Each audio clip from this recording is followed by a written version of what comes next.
2. Welcome to this edition of the YAHOWAH blog. Here we are in our library studio, and we're going to resume our series on what has been hailed as the adulterous woman. Although there is no adultery involved, and the woman is symbolic of the remnant of Yisrael that will be purged in the last days, so they're prepared to meet Yahweh and the Messiah Dode upon their return. In the preamble to the story of the adulterous woman, excuse my terminology, but that's how the story is known, and it's easiest to bring it to you if I use the terms that people are used to hearing.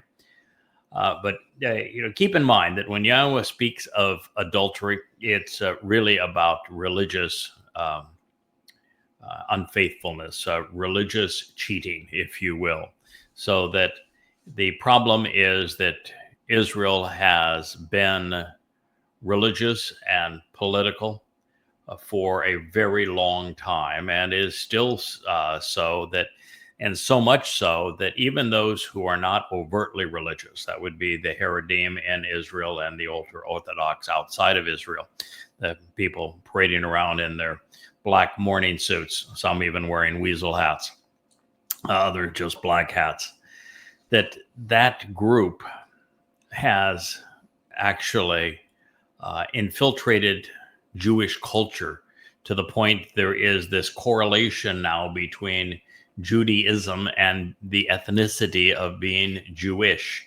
And so it is a terrible problem, and it must be purged from Israel before there can be any reunion with Yahweh. Yahweh despises religion, and he particularly despises Judaism because it is the mother of whores. It is the religion that gave birth to Christianity and to Islam.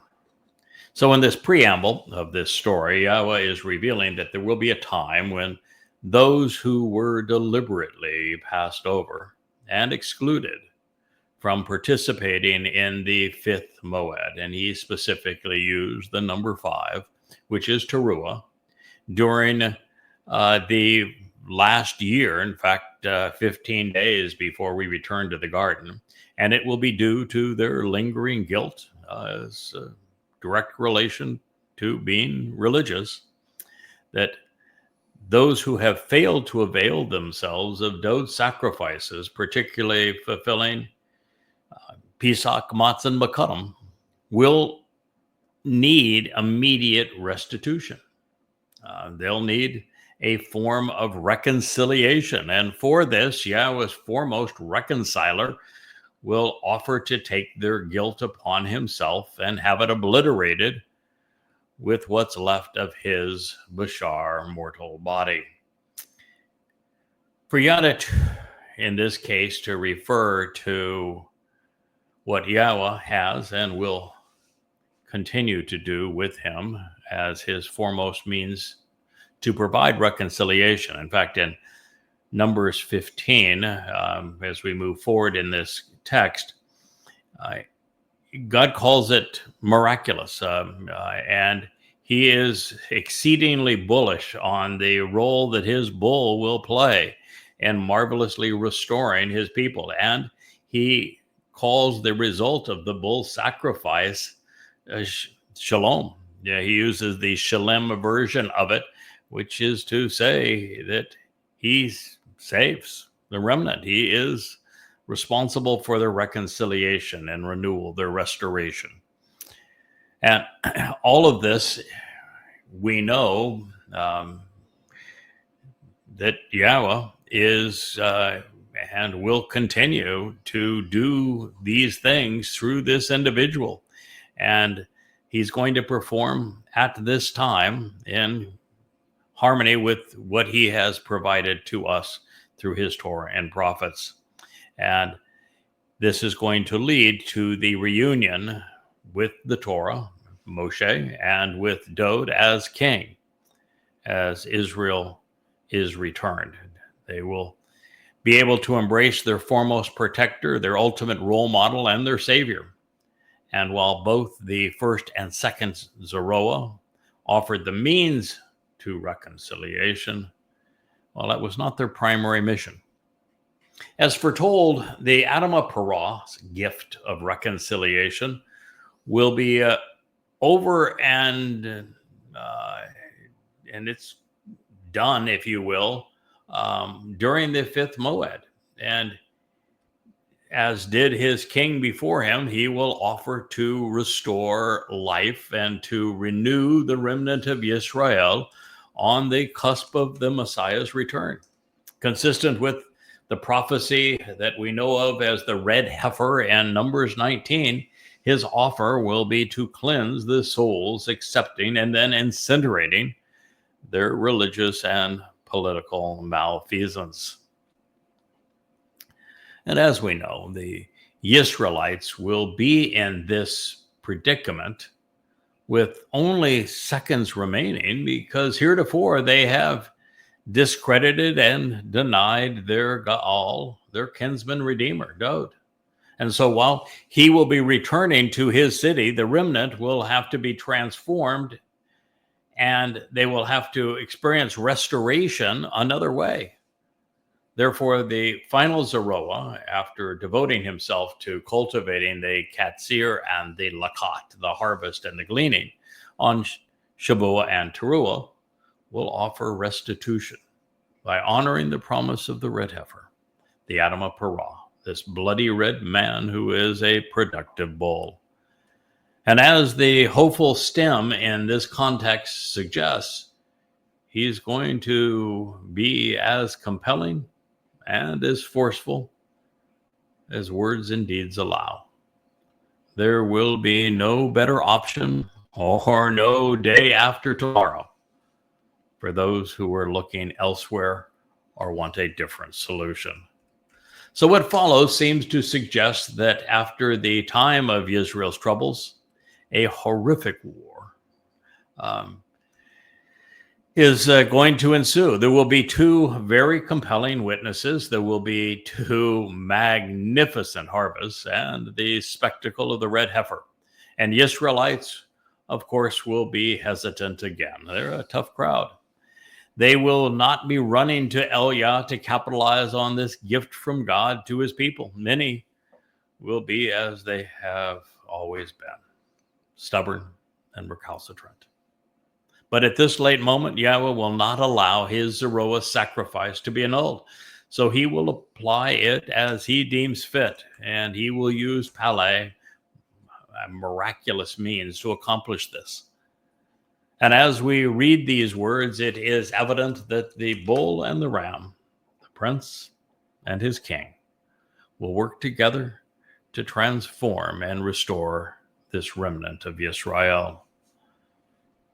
The text reads, "But if there are none to approach this individual to be redeemed, to be transformed and restored, the guilt offering providing restoration will be for whom the removal of the guilt for reconciliation will change and restore to approach Yahweh." So if there are none that choose this, that if there are none to redeem and to restore, then the transformation and the restoration, this guilt offering that provides restoration, it'll be for the removal of the guilt for restoration to change and restore those who are receptive to it, all to approach Yahweh. Accordingly, the one acting in the role of the priest, this will be Elia, in addition to the ram, that is Dod, the ram of reconciliation, for the benefit of the relationship, will make amends through the removal and purging of guilt with him and for him. Numbers 5:7 and 5:8. The purpose of all of this last-minute maneuvering will be to prepare this reluctant remnant, if you will, of the children of Israel to survive Yahweh's approach so that they can exist in God's presence. And he is returning in just 10 days. And this is something that they have not done in nearly 3,500 years. So this is really a cathartic experience. It is why I have written the whole of Yada Yahowah, to make this possible. It is why we will all do, and I will do, as Yahweh requests. Will you?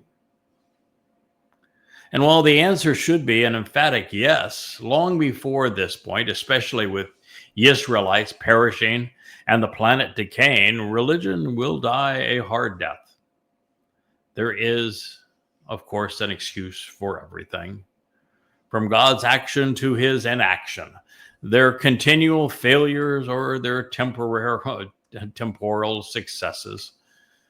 Therefore, this seems to be saying that the reason for this remnant that they were left behind is that they remain lost in their own ways. So you had those who will not benefit, and then those who will benefit. And this particular sacrifice is not for those who have benefited, but for those who will benefit. So it's in conjunction with the Towrah harvest. And that is to say that those who have availed themselves of what Dod achieved, fulfilling Pesach, Matzah, Makotim, will already be gone during that Lakat gleaning.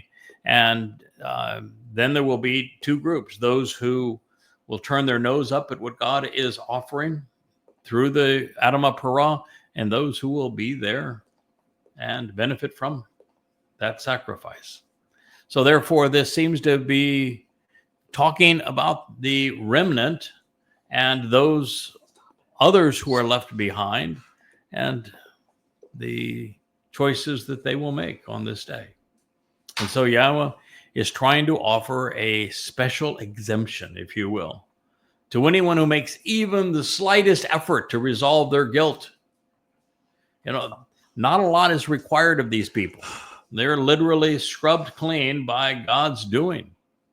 They'll start the millennial Shabat as babies, no matter what age. They are spiritual infants. Now, this is brilliantly scribed. The two animals sacrificed to provide reconciliation on Kippurim are a bull and goat, Yada and Elia. The Ayel ram offered during Pesach is going to be playing a major role as well as he returns as king. Therefore, by speaking of the one acting in the role of priest, in addition to the ram of reconciliation who amends the relationship by offering to remove guilt, Dod will be joining Elia as Yada is sacrificed. This would place Elia before the mercy seat of the Ark of the Covenant beside Dod with my blood. And they may, I think that Dod is going to have the honors of anointing it, but it is at this moment that Elia will also offer his on behalf of the reconciliation of Israel. Also, by acknowledging the Ram of Kippurim, we see the Pesach El returning after fulfilling Passover on the Day of Reconciliations.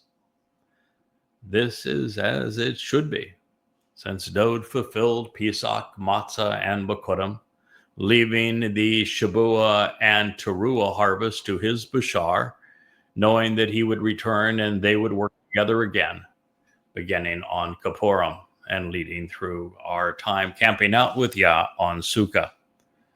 So therefore, Elia and Dod are capitalizing upon what Yahweh has arranged during and beyond the fifth Moed Mikra Teruah, with the sacrifice of the Adamah Parah, this bloody red man and productive bull. According to the first Zeroah, and now in the presence of the second Zeroah, God is saying that the third Zeroah will have made a special contribution to the well-being of this remnant of Israel, lifting them up so that they can all be together. His gift of life will apply to those who are set apart unto God among the children of Israel, and they will continue to live together.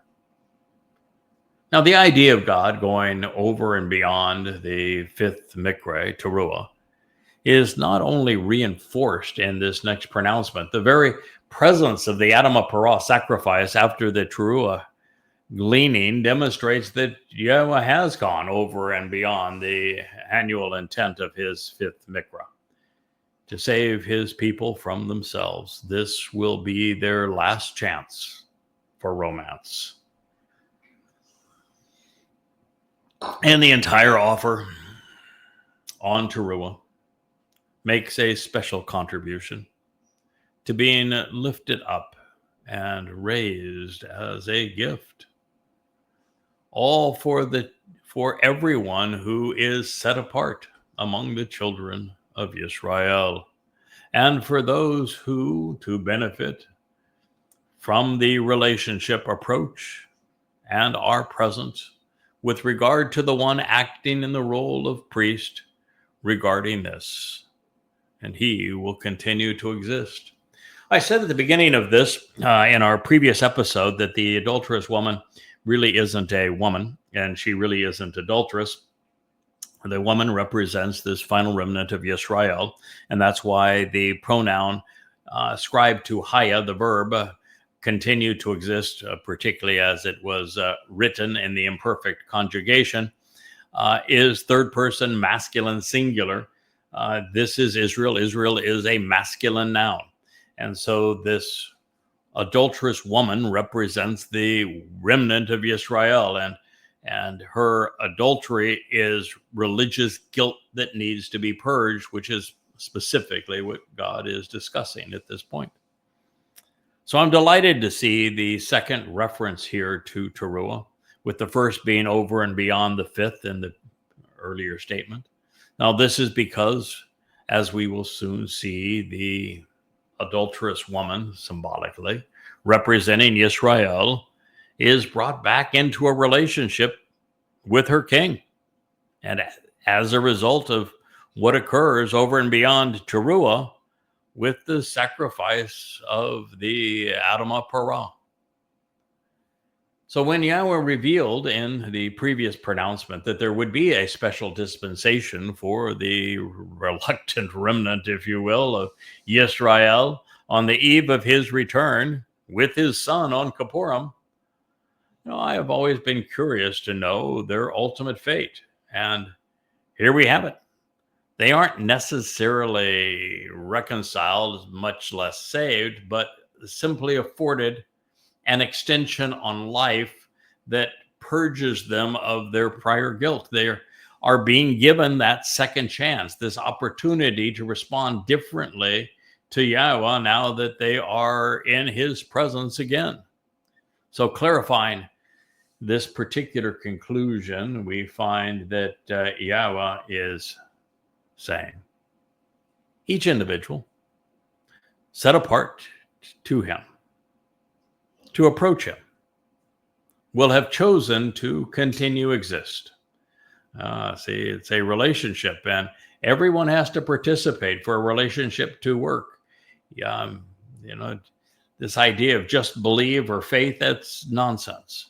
With God, you must know, and then you must respond. So each individual set apart unto him to approach him will have chosen to continue to exist. By approaching the one acting in the role of priest, this would be Eliah, who is offering this gift by him appointing, allowing, and bestowing this effort, a person benefits from the relationship, and they continue to exist. Bamidbar in the wilderness, Numbers 5:10. There's elsewhere where there is a fairly adroit connection between the sacrifice of the Adamah Parah, this bull, and of restoration for God's people. So they're doing more than simply existing. They are existing in a transformative state as a result of this sacrificial offering. Now, we know that this is addressing the future because the result is consistently presented as continued existence, which has not been available previously. Even those who embraced the Bereth and capitalized upon the Mikra had their ongoing existence interrupted by their physical mortality, such that this is something different. And The only exception to that was the taking of Elia, 2,888 years prior to this date. So what we are witnessing in this preamble is prophetic of what will occur on the sunrise of Towrah and the sacrifice of the Adam of Parah, as officiated by no less than Elia. So this fabulous introduction brings us to the misunderstood and never previously applied test for this adulterous woman, for the religiosity of Israel, so that she can be deemed prepared, cleansed, purged of her religious guilt, and be wed to the returning king. But make no mistake, she isn't one, she's many. And her suitor is the most extraordinary man who ever lived. He is no ordinary groom. So Yahweh spoke to Moshe about this, to say, declare this to the children of Israel, and express in words to them, when branded and stigmatized, the most important person's wife will be untrustworthy and unreliable regarding their relationship with him, uppity, dishonest, and grievously disloyal. Bamidbar in the wilderness, Numbers 5:12. So we're being now introduced to the man of the hour. That is none less than the very Son of God, our Messiah and King, who is returning on Yahowah on Yom Kippurim. This will be sundown, the 2nd of October in 2033, year 6000 Yah, the 120th Yobel year. And so Yahweh is speaking on his son's behalf regarding the purging of the religious guilt of his bride. And he says, declare this to that bride, the children of Israel, and express in words to them so that they understand this message, that when you are branded and stigmatized, the most important person's wife will be untrustworthy and unreliable regarding the relationship. Ma'al, with him, uppity, dishonest, and grievously disloyal. It doesn't say that she is having sexual relations with another man.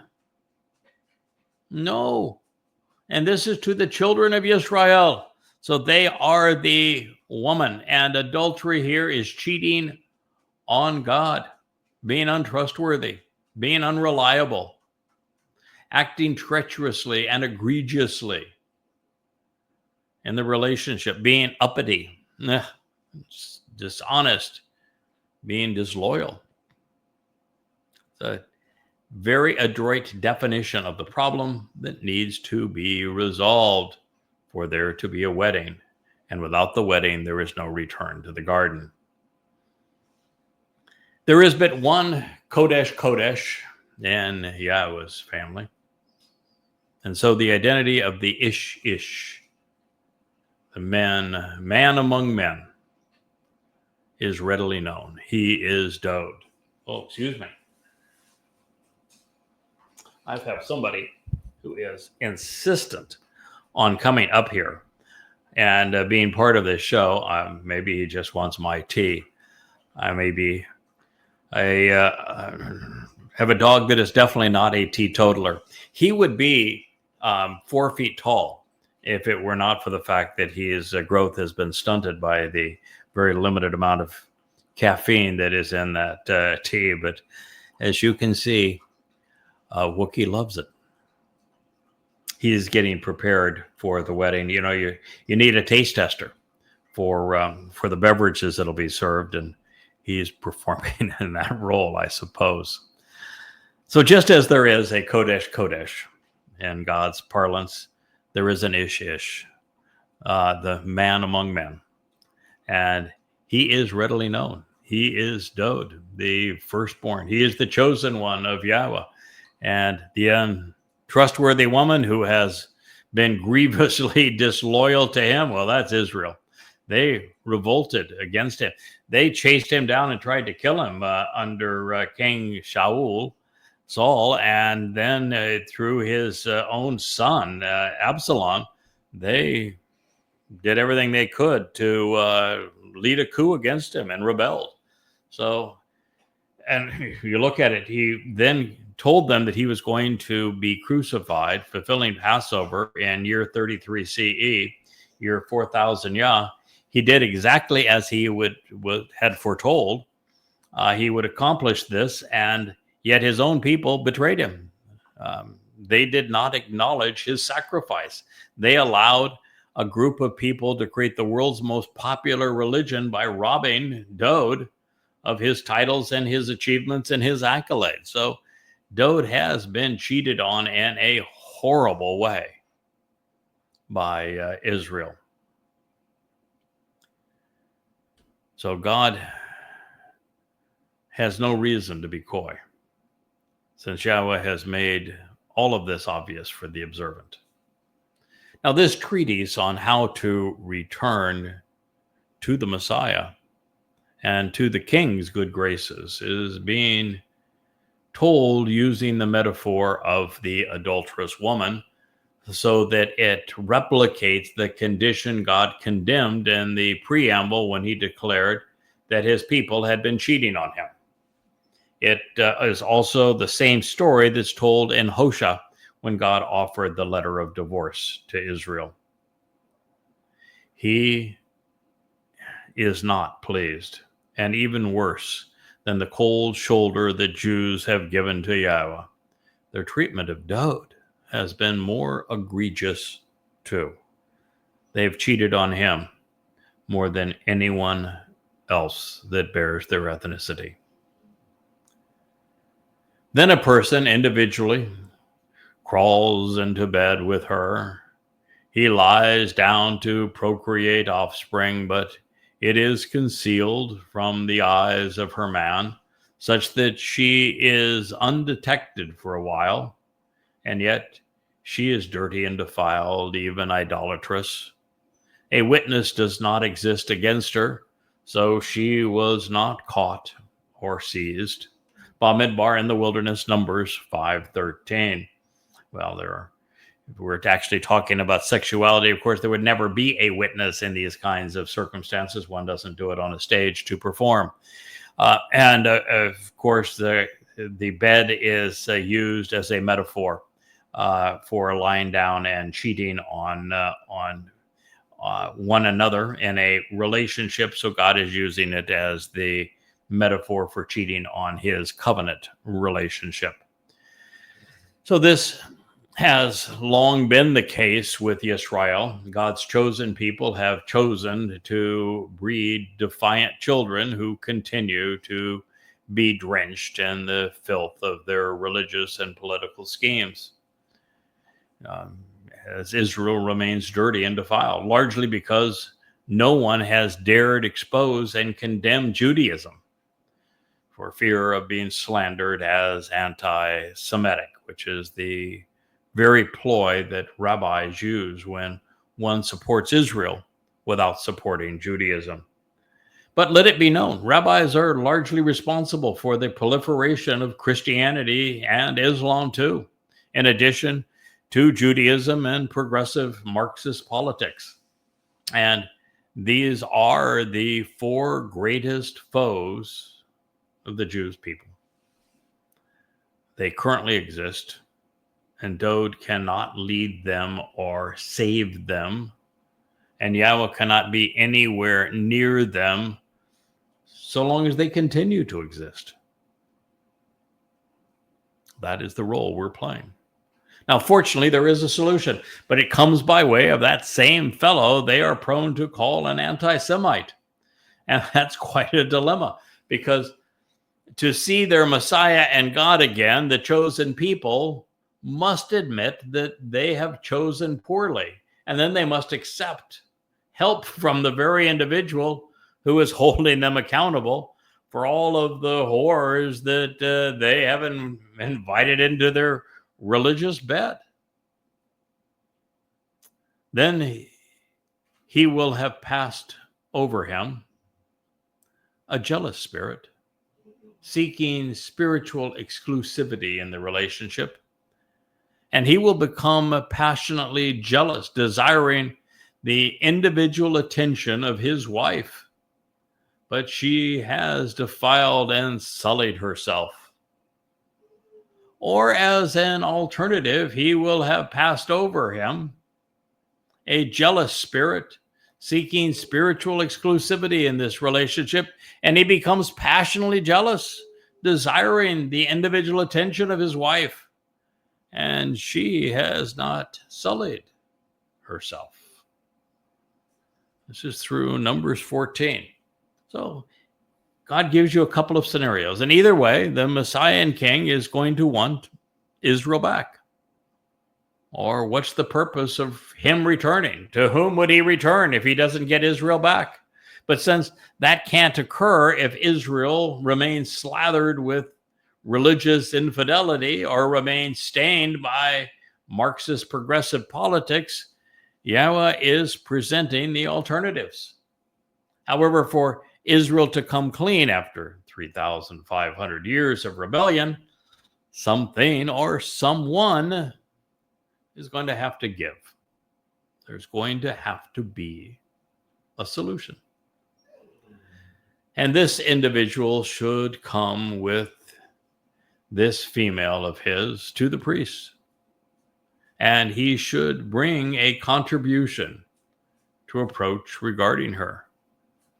A 10th measure of barley flour without pouring out oil on it, and no offering on it of frankincense, because a gift of desire and passion for him is a gift to be mindful of guilt from the liability of religious corruption, a won in the wilderness, Numbers 5:15.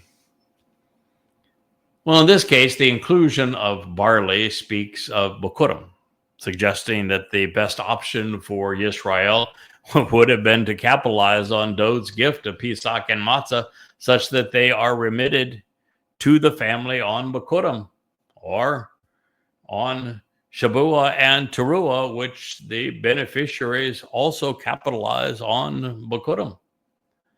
However, it may be too late for that, especially since she has continued to wallow in religiosity, that she would have missed those harvests and that gleaning. And as we can see, the oil representing the spirit normally added to the wave offering on, so that you see these the saved souls enveloped in the spirit, waved up to God. Well, that isn't the case. And that is to say that they're not properly prepared. So the returnees from the remnant are to remain mortal for a time at least, which is why the oil is excluded. Now, as for the frankincense, it is a fragrant resin used to mask unpleasant odors. And so there will be no covering up the stench of this returning remnant of Yisrael before they're purged. Further, frankincense was imported from Judea, or into Judea, I should say, from Arabia and from elsewhere, making it a foreign substance. And while it was prescribed for incense during the Moedim, by excluding it, Yahweh wasn't going to come, or Yisrael, I should say, wasn't going to come clean. And this way, at this time, there would be no smokescreen and no covering up her religious corruption until the fulfillment of the sacrifice of the Adam of Perah, the greatest show on earth. So God says, and he should approach with her, to the one in the role of the priest, the Aliyah, and present her standing to approach the presence of Yahweh. This is interesting timing. Of course, if you just want to make Numbers 5 a historic account of this as an adulterous woman and somebody is trying to test her adultery, then it doesn't work, because Yahweh's presence was not with the children of Israel. He appeared before them and they told him to go away. They didn't want to see him again. And then he only reappeared briefly to talk to Moshe and to scold the children of Israel. So there would be no approaching the presence of Yahweh until the fulfillment of Teruah, Kippurim, and Sukkah in year 6000 Yah. So by saying that that is the purpose of this, to approach the presence of Yahweh, we now know the timing. Therefore, Yahweh isn't going to serve as the officiant, not in these nuptials, and they won't be allowed to progress without everything being properly rehearsed and conducted. And for this to occur at this late date, Elia is going to have to apply the remedy offered by the anima para. And that is why the solution is water and ash. You see, with the sacrifice of the anima para, as we witnessed 2,888 years prior to this time, with Elia ridding Israel of its religious and political influences, copious amounts of water were added to the timbers beneath the bowl prior to Yahweh igniting the fires and causing this smoke-laden ash and smoke and ash-laden water to purge the scene. So it's the same thing that's transpiring here. The one acting as priest, Elia, should obtain the set-apart water. And boy, is it going to need to be set apart. In this case, it's going to come from the most set-apart place, which is the tabernacle, the Temple Mount. So beneath the tabernacle, which will be a restoration of the tent of the restoring witness on the Temple Mount, purged, of course, of those Islamic scars, the boil in the mosque, that God's going to release cleansing waters from this most set-apart place. And they're going to come out through the clay earthenware, if you will, of the rock itself that forms that Mount Moriah.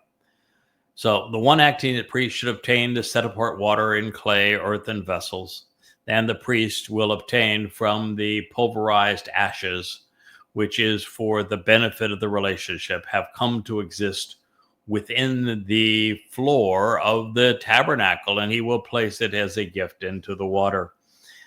This is exactly as the sacrifice of the anima para is going to take place. They're going to see the same thing, the Mishkan, the home and dwelling place of the restoring witness. We were talking earlier today, Rich and I, as to whether or not the original tent of the restoring witness, this tabernacle, still exists next to the Ark of the Covenant and an original autograph of the Torah scroll in Yirmiya's grotto to be brought out at the proper time, or Yahweh's going to fabricate another one. But Elia and I and those who choose to join the covenant family will be living in a replica or the original tent of the restoring witness. It's going to be resurrected on the Temple Mount at this time, which means the Dome of the Rock and Alaska Mosque are gone. All of the rubbish, the Dome of the Spirits, for example, all of the trees that have been planted on top of the mountain, they're all gone. It is a clean surface again, a clean slate of earthenware, if you will. And the tent of the restoring witness will be put exactly where Solomon built the first home for Yahweh's name, which means it will face east towards Mount Olives, the Mount of Olives. And it will have an enormous space in front of it where the sacrifice will be made.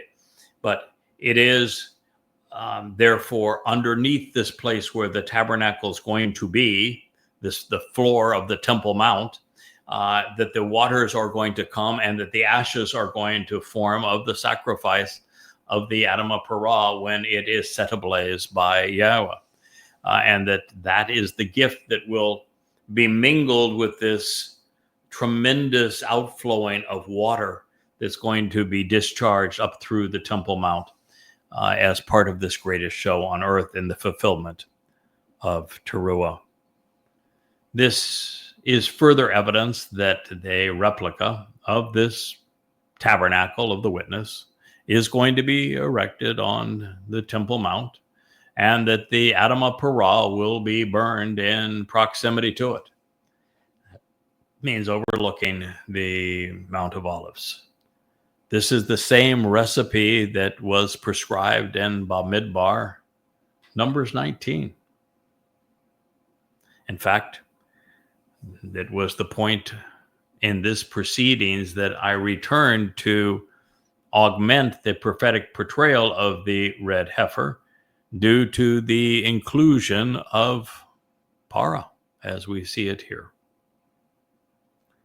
Then the one acting as the priest, this will be Eliah, will present the woman standing. This is in this case, it'll be the children of Israel standing all around the Temple Mount, many on the slopes of the Mount of Olives, some on the Temple Mount itself. Because this is now Yahweh looking on from above. Then he will release Parah. He will have let loose and cast off, letting go of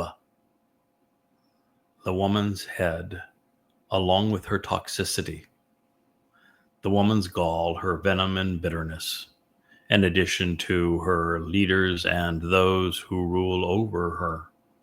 Bamidbar in the wilderness, 5:18, at least in part.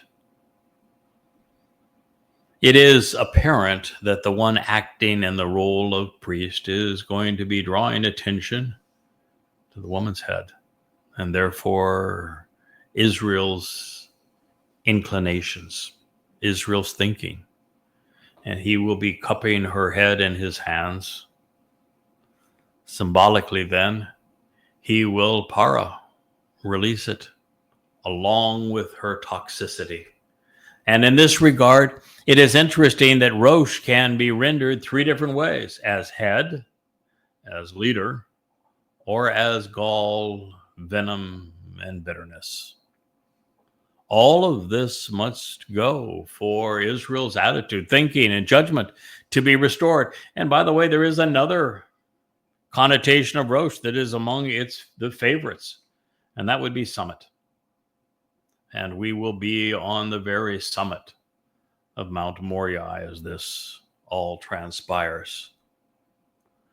Yahweh has the ability, since he created the Hebrew language, to convey many truths in a single word. This is an example. Now that's just where it starts getting interesting, because Parah is a direct cognate of Par and Parah.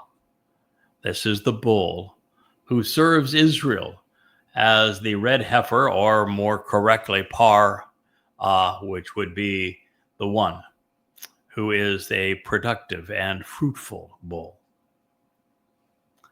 Parah, which means to release, to let loose, and to emancipate, reveals in this context that the Par bull and the Parah heifer, if you will, contribute to the removal of Israel's bitterness, Israel's ongoing toxicity, which will cease at this moment.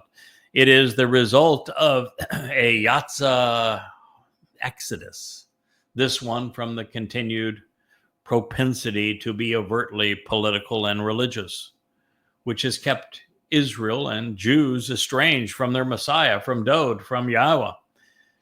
And as we discovered, and this is the case with many words sharing the par root of bull, para can be rendered to expose and to dismiss, to uncover and then to absolve, which is the result of the para's, heifer's sacrifice on Towrah and the par bull's blood on Kippurim.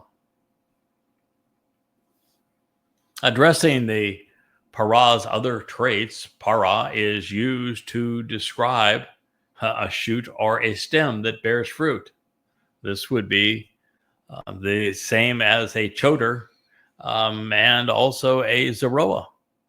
It's a leader who offers freedom.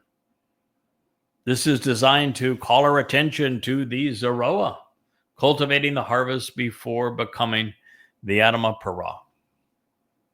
So it's a blend between choder and zeroah, serving as this stem, this branch from the tree of the knowledge of good and evil, so that God's people can think their way through the process of accepting what Dode is offering as the Shemach, the great branch of the tree of lives.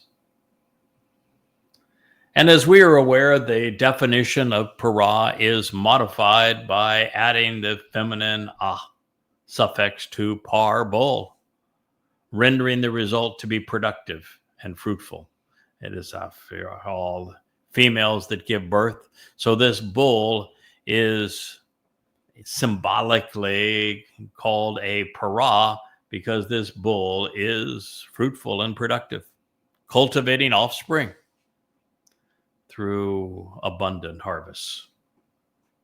It's a lovely way to integrate the benefits of the choder, the zeroah, and the para. Yah has a way with words. Now, as I've shared previously, par bull was written with the pei rosh. And the rosh is drawn as a head. It's a person who you can tell they have an ear, a mouth, eyes. They're observant. So these letters indicate that this will be a man known for his thoughts and his speech. It is also insightful to reveal that the para scribed Pei Rosh He is presented with a person standing up, the head of an individual, and a mouth. So this affirms that the heifer is human, with all three characteristics depicting key aspects of a thoughtful, observant, and talkative man. Therefore, the productive and fruitful bull pursuing the harvest is an exceptionally vocal and reasonably intelligent individual that points the way to God. And yet we are just beginning to explore this amazing pronouncement. Although I will conclude this program at this point, you might be able to tell that my left eye is very irritated and weeping. We've had a most annoying and yet beneficial display of Sahara sand today. And I say beneficial because, well, this is the peak month for storms, and these storms, these hurricanes do not like the dryness of the Sahara sand, and so it knocks them right down. And that is what we are experiencing now. But it is also a little tough on the old eyes, and that grit gets in there and makes them irritated such that they get red and want to weep. So that is the issue with my red gaze here at the conclusion of this program. So the last passage that we will read conveys the following.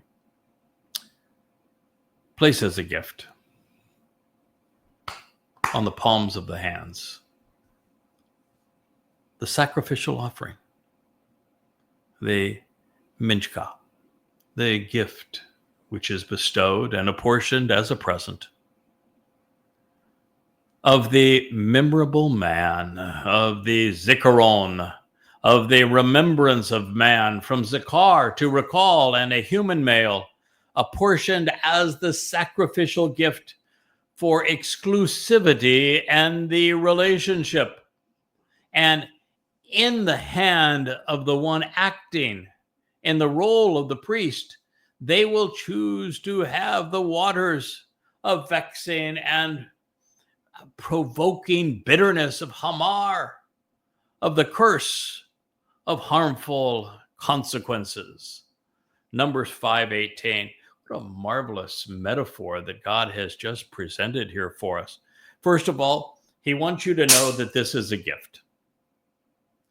He's offering it, and so is Yada, his Adama Parah. It is our gift to this surviving remnant of Yisrael.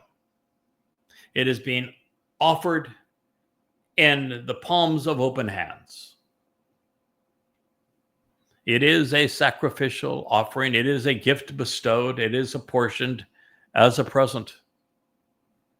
And this bull, this par, well, he is a memorable man. He's a zikaron. And he is apportioned as the sacrificial gift. And the purpose is for exclusivity in the relationship. God does not share his people with false gods. He does not share his covenant relationship with the religious. There must be exclusivity in this relationship, or there will be no relationship for those who are not willing to divest their souls of religion and politics and come clean with God. So the very hand of the one acting in the role of priest, this would be our beloved and eloquent Eliah. They will choose to have the waters. These waters are what God's going to release from beneath the Temple Mount. They were in the dress rehearsal 2,888 years ago when Eliah last performed in this role. Copious amounts of water were added before Yahweh lit the blaze that would turn the sacrificial bull to ash. And in this case, we have waters again. And the waters here are to draw our attention to the waters of Meribah. Meribah speaks of this same thing based on the same root of mar. It is a pungent bitterness. The waters of Meribah was one of the most disgraceful scenes in the history of the children of Yisrael, where they were exceedingly belligerent towards God. In fact, the whole book of Numbers is just one revolting episode after another of Jews being obnoxious before God, before Moshe. And it's this bitterness that has been worn by them as a skin that has plagued their lives ever since. That bitterness needs to be scrubbed clean, which is why the water is mixed with ash. It is a very curse with harmful consequences, because God does not choose to be around those people who provoke him, who vex him, or are bitter towards him. So this is Numbers 5:18. Powerful statement. And I look forward to returning to it sometime tomorrow. I thank you for listening. May you have a wonderful evening. May Yah bless.